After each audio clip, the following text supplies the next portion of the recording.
Ceci est une alerte enlèvement du ministère de la Justice.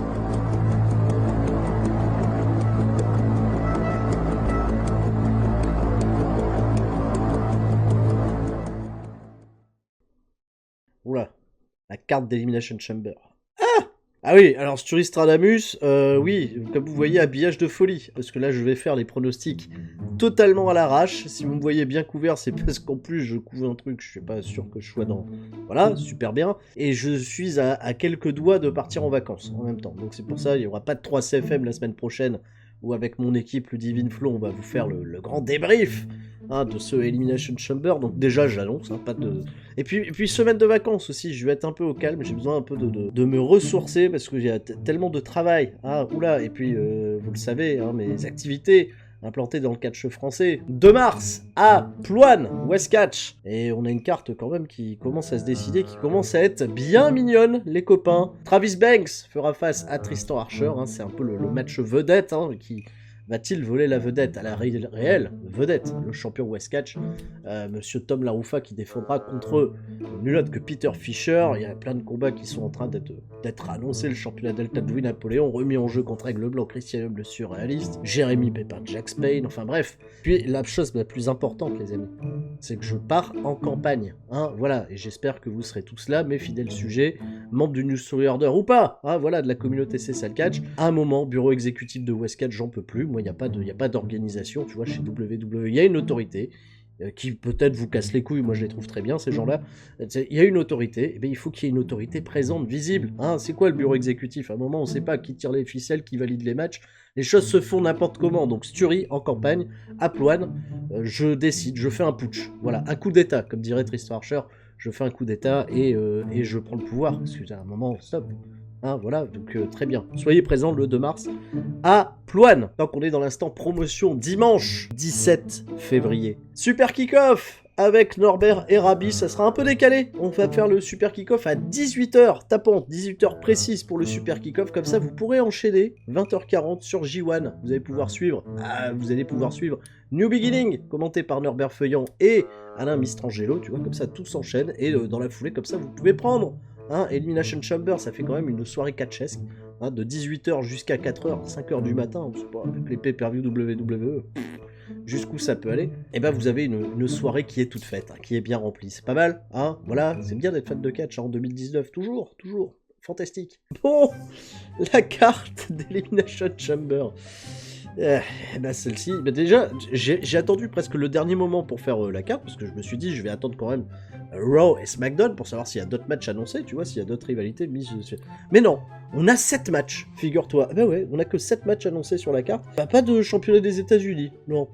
Ça, à tous les coups, ça dimanche dans l'après-midi, ils vont nous rajouter un petit truc, ils vont nous dire, allez, R-Truth contre Nakamura et Rusev, Triple Threat, peut-être, je sais pas, ou peut-être Rusev 1 contre 1.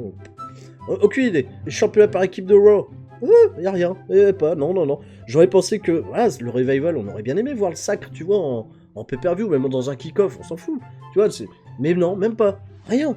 Il y a rien dans le kick-off, on sait pas. Probablement les Cruiserweight. Tiens, d'ailleurs, on va commencer par là. Allez, hop. Je lâche tout, commençons la carte. Les Cruiserweight avec Akira Tozawa, challenger au championnat de Buddy Murphy.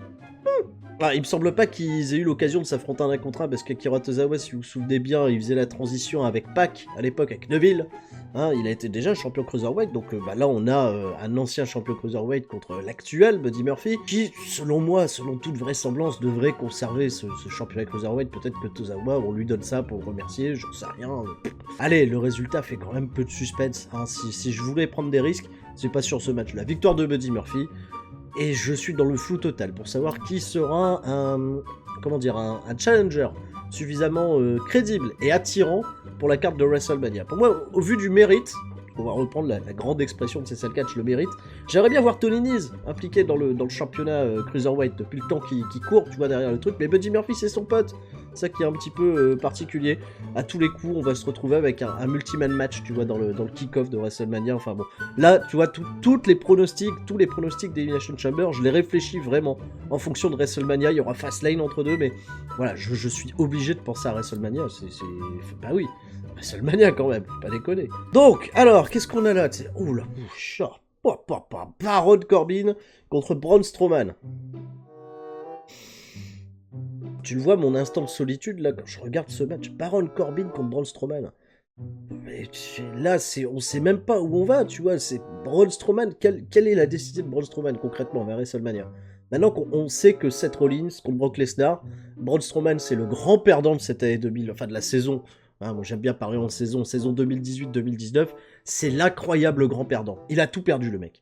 Alors que j'étais là après WrestleMania, je vous disais Braun Strowman, il va y avoir un gros projet, il sera champion sur cette saison. Rien, il s'est fait traîner dans la boule, pauvre garçon, alors qu'il est toujours, tu vois, hot, over, il n'est pas utilisé de manière à se prendre des pinfalls ou à quoi que ce soit. Ben si ça se trouve, ils en ont même tellement rien à foutre là, puis Baron Corbin risque de gagner. C'est hyper compliqué. Ah, c'est un match en disqualification, oula! C'est un match en disqualification et Braun Strowman par favori. Eh ben victoire de Baron Corbin. Allez, j'y vais. Boum, clac, je viens de voir, sans disqualification. Oulala, Jérémy Pépin, Tom Larouffa, c'est pareil. Baron Corbin, underdog, hein, voilà, super. Il va être aidé à la fin par Drew McIntyre. Bon, il va y avoir des interventions, il va y avoir un bordel. Je pense qu'on va se diriger, ça va être le match des perdants, tu vois. Braun Strowman contre Drew McIntyre d'ici WrestleMania. Pourquoi pas, ou tout le monde dans la bataille, ouais, dans le G1, un moment. Baron Corbin, allez, Baron Corbin. Championnat intercontinental, Lio Rush et Bobby Lashley, oui, contre Finn Balor, 2 contre 1. Ben voilà, 2 contre 1. Cette idée, là, encore une fois, c'est Finn Balor qui se fait boloche chaque semaine. C'est chaud, hein, même c'est rien loin. Bah voilà, tu vois, le booking cohérent de WWE. Bah, on va les mettre à 2 contre 1, et il y a rien pour justifier ça. Absolument rien, c'est juste avant Raw, cette semaine. On a eu les annonces, on a eu Braun Strowman contre Baron Corbin. Allez, tiens, on vous annonce, ça c'est sur la carte. Allez. Et pareil, Bobby Lashley contre Finn Balor avec Lio Rush, match handicap. Ça aussi, cadeau, sans explication. Voilà, il n'y a pas une figure d'autorité qui a dit pour ne peut faire chier Finn Balor. 2 contre 1 comme ça au plus grand des calmes. C'est pas le titre intercontinental. Tu réfléchis un peu 5 minutes. Et c'est quoi l'idée? L'idée c'est quoi derrière le match? Et c'est Finn Balor qui mérite, bah ça, il mérite, il fait des exploits contre Brock Lesnar, et il y a un moment, voilà, on aimerait le voir champion intercontinental. C'est quoi l'idée? C'est, il devient champion intercontinental en battant Lio Rush, tu vois, pour que Bobby Lashley justifie, tu vois, Fastlane, on s'affronte parce que tu m'as pas battu, etc. Et ça me rend fou, ça me rend totalement fou de me dire qu'on va encore avoir Finn Balor contre Bobby Lashley à Fastlane. Quoi? Mais si, on va la voir. Je te promets qu'on va la voir. Je suis pas bien. Oh là là là là là là. Qu'est-ce qui se passe? Et si Lio Rush bat Finn Balor, il devient champion intercontinental? Hein? Quelle histoire totale. Oh, je fais des oreilles comme ça. Eh ben, victoire de Finn Balor en faisant le tomber sur Lio Rush, quoi. À un moment, c'est... Voilà, c'est pourquoi? Ou alors, est-ce que la finalité de tout ça, ça va être Finn Balor va devenir champion intercontinental à WrestleMania? C'est pas trop inspirant. Hein. Et je suis sûr en plus qu'on nous aurait livré direct Bobby Lashley contre Finn Balor. Ça aurait pu être un chouette match. Quand Bobby Lashley, il peut se bouger un peu, voilà. Ça aurait pu être bien, mais non, il faut qu'il nous... Je sais pas, construise le truc comme si c'était un weekly, à la con. Et puis voilà, c'est quand même bien triste. Enfin bon, Lio Rush, catcheur que j'aime bien en plus, qu'on va pouvoir voir performer, tu vois, dans le pay-per-view principal. En plus, je pense pas que ça sera kick-off, ça faut pas déconner. Voilà, bah, Finn Balor remporte le championnat intercontinental, et Bobby Lashley, il va faire « Ah, mais tu te rends compte, voilà. Ah. » Je suis obligé de faire la suite. Oh, et franchement, la carte d'Elimination Chamber, autant le Rumble, j'ai typé, mais alors là... Alors ensuite, on a Ronda Rousey qui défend contre Ruby Riott, un Peyton suspense, fantastique, c'était tout mon point pendant le FR Live Show qu'on a fait la semaine dernière avec Norbert, c'était un moment je comprends pas. Je comprends pas pourquoi on pourrait être un minimum hypé pour ce match, parce que tu t'attends vraiment à ce que Ruby Riott, qui en plus, alors ça c'est la chose la plus incroyable qu'ils aient fait à Raw, Ruby Riott, elle obtient son title, et tiens-toi bien, accroche-toi, Ruby Riott, hein, si tu regardes pas Raw, là t'es bien, Ruby Riott, elle obtient son title shot à Ronda Rousey parce qu'elle a refusé d'aller l'affronter. Ah, c'est ça, c'est à un moment, tu vois ce qui s'est passé, t'as Liv Morgan contre Ronda Rousey, allez hop, ça va vite, hop, on tord le bras, c'est fini. Hop, du coup elle se dit, viens Sarah Logan, hop, tord le bras, hop, c'est fini. Et Ruby Riott, elle monte sur le prone, elle y va pas. Ok, bon bah elle y va pas, elle rentre backstage, tout ça, bah tiens, tu vas avoir un title shot pour... c'est comme ça que ça marche, on devient fou, et puis tu sais très bien que Ronda Rousey qui est prévue dans le main event de WrestleMania, il n'y a pas besoin de se projeter à l'avance, elle va pas paumer contre Ruby Riott, Brock Lesnar il défend pas son titre, Bon, on le sait, ça nous casse les pieds qu'ils ne le défendent pas, mais même, il va pas le défendre. Parce que l'affiche, elle est gelée. Tu sais que Seth Rollins, la logique, c'est qu'il aille affronter Brock Lesnar à WrestleMania pour qu'il y ait un minimum de prestige sur cette carte. C'est pas Brock Lesnar qui va se pointer à un moment à Raw, il va défendre son titre comme ça au pif contre Baron Corbin. Hop, paf, paf, il perd. Et on se retrouve avec Seth Rollins contre Baron Corbin à WrestleMania. On est où? On va pas, mais non, c'est pas... Non, bah, ne le défends pas dans ce cas-là, le titre. Tu fais des trucs, tu fais des tags avec Ronda Rousey, pour qu'on la voit. Tu la mets en équipe avec Natalia, j'en sais rien, où ils auraient pu, pourquoi pas la mettre dans le truc par équipe, genre ça, non, ça aurait été quand même un petit peu, ça aurait déséquilibré, tu sens que c'est la mid-card de la carte, enfin, bref, mais faites autre chose, tu vois, il y avait peut-être d'autres, vous faites juste un angle, la signature de contrat avec Charlotte et puis Becky Lynch, parce que toute l'idée de ce match, c'est qu'il y a Charlotte, elle va être là, elle va être au premier rang pour assister au match entre Ronda Rousey et Ruby Riott, elle va regarder donc va pas regarder longtemps le match, hein, je pense pas, mais elle va être là, elle va regarder, puis elle fera bravo, et ça laisse un boulevard monumental pour que Becky Lynch, attention, Stone Cold Steve Austin, elle débarque dans le match pour semer la zizanie, foutre la pagaille, taper sur Charlotte, taper sur Ronda, taper sur tout ce qui passe, le mec au premier rang, Mauro Ranallo, tout le monde, va taper sur tout le monde, à un moment là, tape sur tout le monde, et pourquoi tu fais pas alors une officialisation, pour histoire d'énerver encore plus les gens, tu fais pas un match, mais tu fais un putain d'angle, où t'as Ronda Rousey, Charlotte, elles sont prêtes à signer, et comme avec Chris Benoit, Shawn Michaels et Triple H à WrestleMania 20, t'as Becky Lynch, elle vient, elle met un super kick, oui parce qu'elle fait Shawn Michaels jusqu'au bout, elle met un super kick à Charlotte Flair, et elle signe à sa place. Et elle signe le contrat à sa place, tu vois. Et ça, angle, pay-per-view, boom, clac, s'il faut te rajouter un match, tu mets Super Rey Mysterio contre Super Andrade Cien match, qui, eux non plus, ils ont pas de match. Ils sont pas là, Andrade Mysterio, tu le mets là, hein, comme ça tu remplis ta carte, et on n'est pas obligé de voir Ronda Rousey se battre, faites un angle, parce que tout ça, ça va servir d'angle finalement, et Ruby Riott, on s'en bat le nœud à 10 000%. Voilà, victoire de Ronda Rousey, j'ai pas envie de... Pourquoi ? Le Miz et Shane McMahon défendent les championnats par équipe de SmackDown contre les Usos, Jimmy et Jay, et je sais pas si vous avez vu les news récentes, mais Jimmy Uso il a un peu merdé, hein, voilà, lui et Naomi d'ailleurs, hein, ils ont fait du contresens sur l'autoroute, ils se sont fait arrêter. C'est pas étonnant, hein, c'est rouler à contresens. Pas bien, faut pas le faire. Bah non, c'est quelle idée, hein. Et apparemment, mais en état d'ébriété totale, tu vois, ils puaient l'alcool et tout, hein, pour les embarquer au poste, ils ont payé leur caution, parce qu'à un moment, voilà... Lâcher un billet, c'est pas trop compliqué quand t'es superstar WWE, ça peut bien se passer, tu vois, bon voilà. Mais c'est quand même dingue, quoi, Jimmy Uso, on n'en est pas la première, hein, c'est pas le premier exemple d'arrêt de sa part, en tout cas. Il y a eu la marijuana, il y a eu l'alcool, et là, à nouveau l'alcool, en plus, contresens et tout, mais c'est pas possible, quoi. Est-ce qu'il y aura des décisions? Est-ce que ce match va être maintenu? Tu vois, peut-être à l'heure où je vous parle, le match est plus maintenu, parce que moi, je vois l'annonce, et puis vous avez la vidéo 24 heures plus tard, si ça se trouve, il y a plus rien.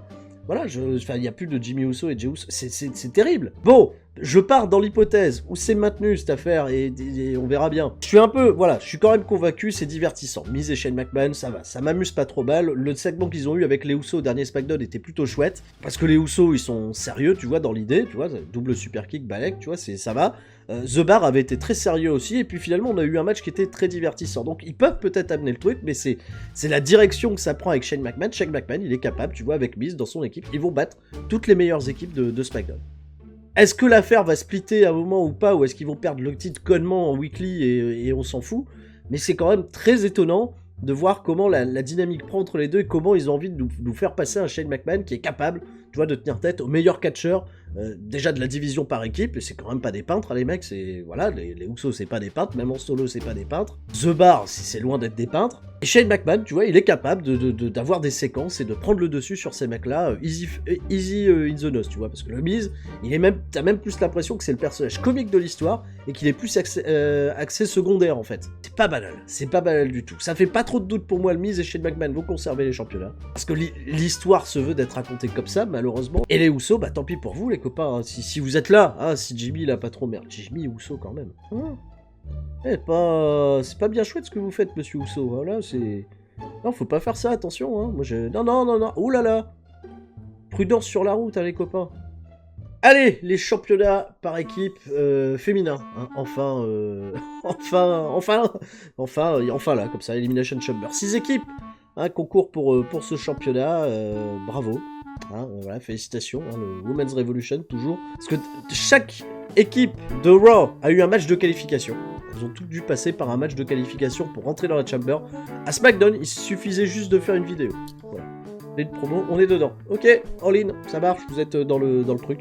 La logique, hein, qui nous tient toujours. Sasha Banks et Bayley, donc c'est bon, Sasha Banks apparemment l'a vu le Dr. Hamann mardi à SmackDown, Z-Pack, hop, c'est reparti, elle est cleared pour le match. Tout devrait bien se passer avec Bayley. Bon, il y aura peut-être de la dissension, on sait pas. Tu vois, ça WWE, ils aiment bien quand il y a Sasha Banks et Bayley, ça fait 1 an que cette histoire est sans suite. Hein, c'est-à-dire que même là, la manière dont ils nous disent les choses, on pourrait s'attendre à voir Sasha Banks contre Bayley 1 contre 1 à WrestleMania. Tellement c'est... Mais non, il y a ces championnats par équipe, là, et tout le monde pressent Sasha Banks et Bayley les remporter. Bah écoutez, moi je pense pas qu'elles le remporteront. Déjà d'une. Voilà, comme ça je clore le truc Sasha Banks et Bayley, j'ai pas envie de les voir gagner ce championnat. Tout de suite, je les vois pas autour de Sonya Deville et Mandy Rose. Qui vont commencer, mais qui vont, tu vois, un bon premier sac de frappe. Carmella et Naomi, tu vois, qu'on a mis comme ça en équipe, Balek. Hein, vous dansez, tu danses, allez, dansez tout ensemble. Et est-ce que Naomi va être réellement là? Finalement, on va peut-être avoir Carmella et Lana en équipe, si Naomi, avec ses conneries, là, roule à contresens, tout ça, et lui fait un moment, oui, il faut prendre des décisions quand même, c'est pas logique. Liv Morgan et Sarah Logan, je les aime bien, c'est pas... Tu sens que c'est pas pour elle, par contre... Ah oui, j'ai Peyton Ross Billie Kay. À part faire un gag, à la limite, vite fait, mais faites-vous éliminer, s'il vous plaît, c'est pas permis. Et Nia Jax et Tamina, par contre, parce que avec toute l'année Nia Jax, tout le buzz qu'elle a eu sur cette saison 2018-2019, à un moment, faut être sérieux. Même si je sais que derrière votre écran, vous êtes beaucoup, vous la détestez, je comprends. Avec tout ce buzz, tu vois, accumulé, je me dis qu'il y en a bien une qui va pas se louper un spot à WrestleMania, c'est bien cette bonne vieille Nia. Ils vont pas la mettre de côté, elle va pas être dans une Women's Battle Royale.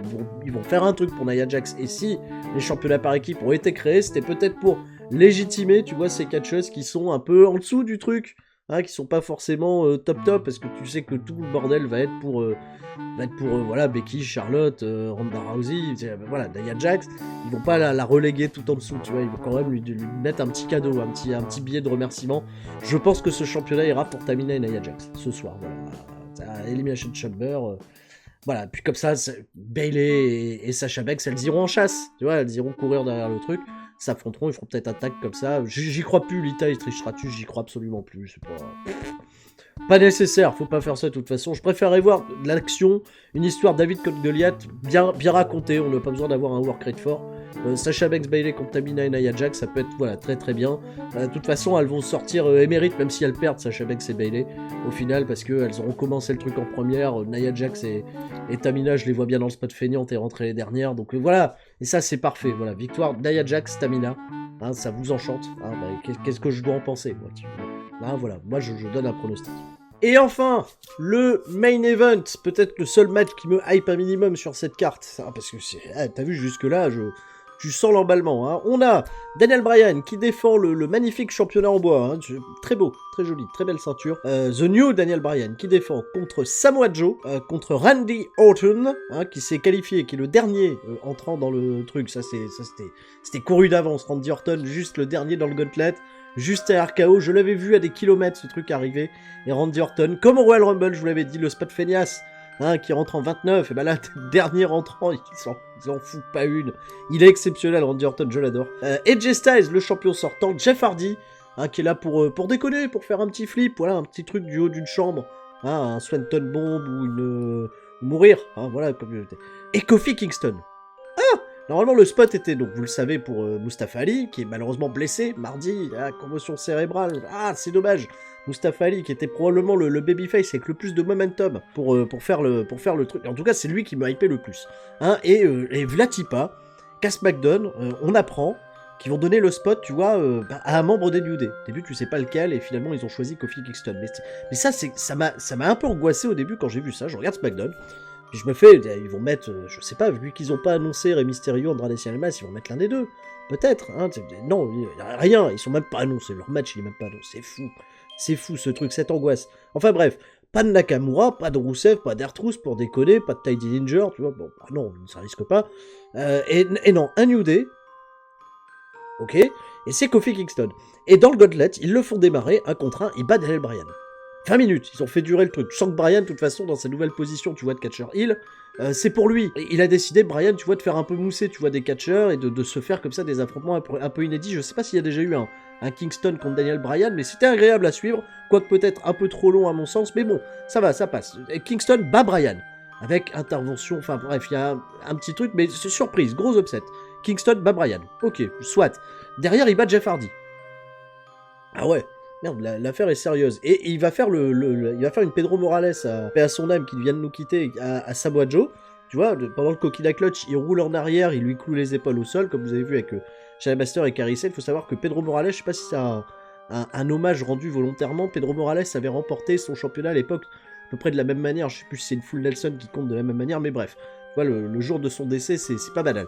Enfin bref, Kingston, il fait un exploit, tu vois, il tient 1 heure dans le truc, et il a ce segment après avec AJ Styles qui est le prochain, où AJ Styles, il est pas sûr, tu vois, parce que Kingston, il en peut plus, il a morflé sa race, il y a Samoa Joe, en plus, il a continué, tu vois, de le malmener derrière le match, parce que Samoa Joe, il est vraiment piste, il est parfait pour être le mec piste, tu vois, et non, ça fait 11 ans, tu vois, que je suis là, que je me bats, tu vois, et les New Day qui mettent de la hype, et le public qui met de la hype, c'était un peu fou, d'ailleurs. Ça, c'était un peu génial. Et Kingston, bon, même s'il a, il perd contre AJ Styles, il a, mais, engrangé, tu vois, tellement de momentum d'un coup, d'un seul. Et c'était vraiment la bonne formule. Parce qu'en plus, Kingston, il a... Je me suis fadé toute cette heure de Gauntlet. C'était quand même bien sympathique à suivre. Et t'as envie de Kingston et tu te dis, ouais, merde, instant nostalgie, j'y crois. Alors, j'ai lu, hein, les sites de rumeurs qui annoncent que Kingston a repris... presque à la prise près, tu vois, de la manière dont il annonce le truc qui était réservé pour Mustafa Ali. Normalement, Mustafa Ali devait faire l'heure. Je suis pas sûr, parce que... Enfin, j'ai pas envie d'y croire. C'est peut-être vrai, mais j'ai juste pas envie d'y croire, parce que pour moi, Mustafa Ali, il était déjà en concurrence avec les Samoa Joe, les Randy Orton, donc pour moi, il était légitime dans l'Elimination Chamber, alors que Kingston, il y a rien, absolument rien, sur les dernières semaines, les derniers mois, qui lui légitime une place, tu vois, dans l'Elimination Chamber. D'ailleurs, même quand il avait été au Money in the Bank, c'était... bon, ok, il est au Money in the Bank. Mais il n'y avait rien qui nous laissait supposer que... Là, il y a tout. Il y a tout. Et Kingston, sans déconner, si t'as envie de faire le truc bien, allez, fais éliminer Orton et AJ Styles, qui pour moi sont peut-être les deux gros favoris, tu vois, avec Bryan, pour remporter le truc. Faites-les s'éliminer entre eux, il y a de la dissension entre les deux, ça justifiera peut-être un programme dans le kick-off de WrestleMania, on s'en fout. Et garde Kingston et Bryan un contrat à la fin. Comme il l'avait fait quand Bryan était champion avec Santino Marella. On était là en train de se dire, putain, ça se trouve, Marella, il va l'avoir.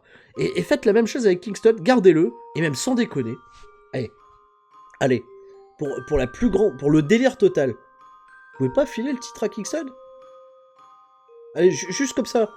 Juste la nostalgie. Voilà, de filer le titre à Kingston, s'il vous plaît. Et il le perd à Fastlane, on s'en fout, mais juste pour l'instant, pour créer un peu de buzz autour du truc, parce que de toute façon, on n'est pas... Tu sais pas où on se dirige véritablement avec Bryan, même si Bryan reste champion, tu sais pas qui sera celui qui ira derrière Bryan. Il y a un flou total autour de l'affiche avec Bryan d'ici WrestleMania s'il est encore champion. C'est pour ça que même moi, dans ma logique, je vois plus le titre tourner entre Orton et AJ Styles, pour que ça soit ces deux-là, tu vois, à WrestleMania, parce que je sens vraiment le truc arriver entre les deux. Mais vous pouvez, histoire d'aller chercher un peu de buzz, donne la ceinture à Kofi. Moi j'ai envie de prendre le risque là, comme ça, ce soir, et j'ai envie de dire, putain, Elimination Chamber, ça risque peut-être de m'éclater grave, s'ils prennent, tu vois, la grosse paire de Corones, et le mec, en une semaine, il s'est construit suffisamment de momentum pour gagner son titre, être là en underdog, il va pas à WrestleMania derrière, voilà, il leur pomme à Fastlane, peu importe, et Kofi Kingston qui bat Daniel Bryan et qui devient champion. Comme ça pour déconner. Vous pouvez aller pour rigoler. Non?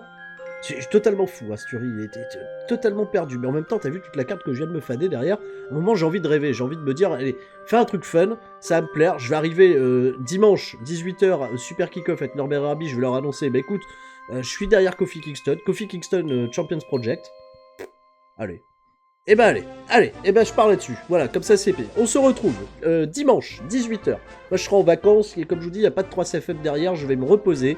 Il va peut-être y avoir très peu de contenu sur la chaîne YouTube aussi d'ici le 2 mars, hein, pour le gala de Ploine, West Catch, je vous en ai parlé déjà en tout début de vidéo. On se donne rendez-vous 18h, Super Kick-Off, il y aura un Qu'est-ce qui s'est passé qui arrivera peut-être un peu plus tard dans la semaine, parce que je vais quand même vous débriefer mon ressenti sur Elimination Chamber, hein, voilà, comme ça dans la montagne, hein, ça va être joli, et on est parti, voilà, la grande soirée catchesque qui vous attend, Sur ce, je vous fais des gros bisous à toutes et à tous, et je vous dis à la prochaine. C'était Sturi. Ciao, bye bye.